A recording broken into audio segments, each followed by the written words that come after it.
Friends, இன்னைக்கு நம்ம சேனல்ல நம்ம பார்க்க போறது ஒரு சூப்பரான வெண்டைக்காய் வச்சு ஒரு காரக்குழம்பு ரெசிபி பார்க்க போறோம். இது வந்து ஒரு சூப்பரான ஈஸியான ஒரு ரெசிபி. ஒரு 15 to 20 மினிட்ஸ்க்குள்ளார ரெடி பண்ணிடலாம். இதை நம்ம எப்படி பண்ணலாம்னு பார்க்கலாம் வாங்க.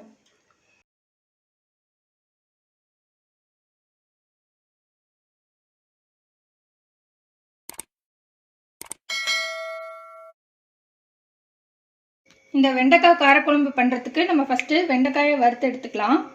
அதுக்கு நல்லெண்ணெய் ஆட் பண்ணிக்கலாம். ஒரு 2 to 3 டேபிள் ஸ்பூன் அளவுக்கு நல்லெண்ணெய் ஆட் பண்ணிக்கோங்க.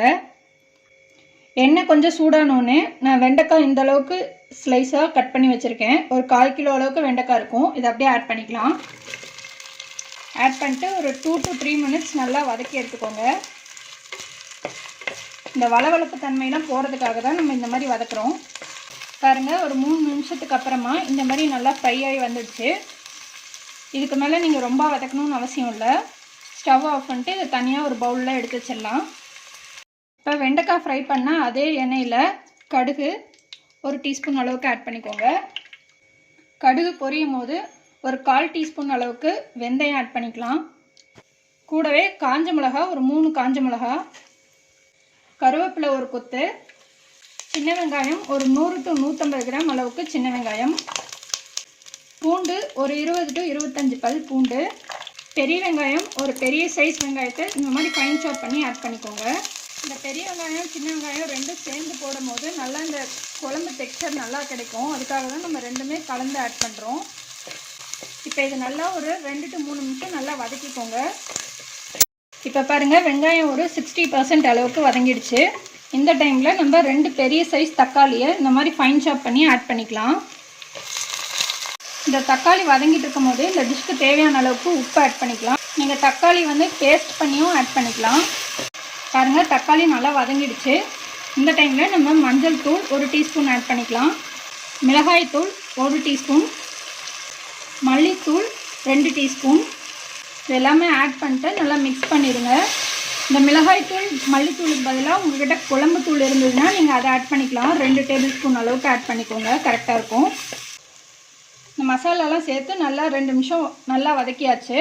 இதில் நம்ம தேவையான அளவுக்கு தண்ணி ஆட் பண்ணி இந்த மசாலா நல்லா பச்சை வாசம் போகிற வரைக்கும் கொதிக்க விடலாம். தண்ணி ஆட் பண்ணதுக்கப்புறமா நல்லா மிக்ஸ் பண்ணிவிட்டு மூடி போட்டு ஒரு 5 to 10 நிமிஷம் நல்லா கொதித்து வரட்டும். இந்த மசாலாவோட பச்சை வாசம்லாம் போட்டும். இப்போ பாருங்கள், ஒரு 5 நிமிஷத்துக்கு அப்புறமா நல்லா இந்த மசாலாவோட பச்சை வாசம்லாம் போய் சூப்பராக ரெடி ஆயிடுச்சு. இப்போ இதில் நம்ம வெண்டைக்காய் வதக்கி வச்சதை ஆட் பண்ணிக்கலாம். ஆட் பண்ணிட்டு நல்லா மிக்ஸ் பண்ணிவிடுங்க.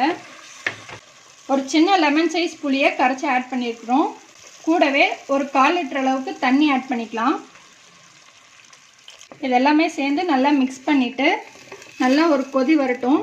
அது வரைக்கும் வெயிட் பண்ணுங்கள். இப்போ பாருங்கள், புளி தண்ணி ஊற்றி நல்லா கொதித்து எண்ணெய் பிரிஞ்சு வந்துடுச்சு.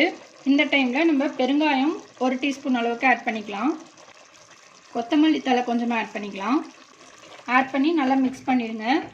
கூடவே கொஞ்சமாக நல்லெண்ணெய் 1 டீஸ்பூன் அளவுக்கு மேலே ஆட் பண்ணிக்கலாம். இது எல்லாமே சேர்ந்து மிக்ஸ் பண்ணதுக்கப்புறமா நம்ம தேங்காய் பால் ஒரு 1/2 கப் அளவுக்கு தேங்காய் பால் ஆட் பண்ணிக்கலாம். தேங்காய் பால் ஊற்றிட்டு ரொம்ப நேரம் கொதிக்க விடக்கூடாது. ஒரு கொதி வந்தோடனே ஆஃப் பண்ணிடணும். இப்போ பாருங்கள், தேங்காய் பால் ஆட் பண்ணதுக்கப்புறமா ஒரு கொதி வந்துடுச்சு. இப்போ நம்ம ஸ்டவ் ஆஃப் பண்ணிடலாம். பாருங்கள், நம்ம வெண்டைக்காய் காரக்குழம்பு சூப்பராக ரெடி ஆயிடுச்சு. இது நல்லா ஒரு சூடான சாதத்தோட அப்பளம் வச்சு சாப்பிட்றதுக்கு சூப்பராக டேஸ்டியாக இருக்கும். ஸோ இதை மறக்காமல் நீங்கள் ட்ரை பண்ணி பாருங்கள். எல்லாருக்குமே உங்கள் வீட்டில் ரொம்ப பிடிக்கும். இதே மாதிரியே நம்ம வெண்டைக்காயில் நிறைய ரெசிபிஸ் நம்ம சேனலில் அப்லோட் பண்ணியிருக்கோம் ஆல்ரெடி. அதனோட லிங்க்லாம் நான் டிஸ்கிரிப்ஷனில் கொடுக்குறேன். வேணுங்கிறவங்க செக் பண்ணிக்கோங்க. இந்த வீடியோ உங்களுக்கு பிடிச்சிருந்ததுன்னா உங்கள் ஃப்ரெண்ட்ஸோட ஷேர் பண்ணுங்கள். எங்கள் சேனலை மறக்காமல் சப்ஸ்கிரைப் பண்ணுங்கள். இன்னொரு இன்ட்ரெஸ்டிங்கான வீடியோவில் நம்ம மறுபடியும் மீட் பண்ணலாம். தேங்க்யூ.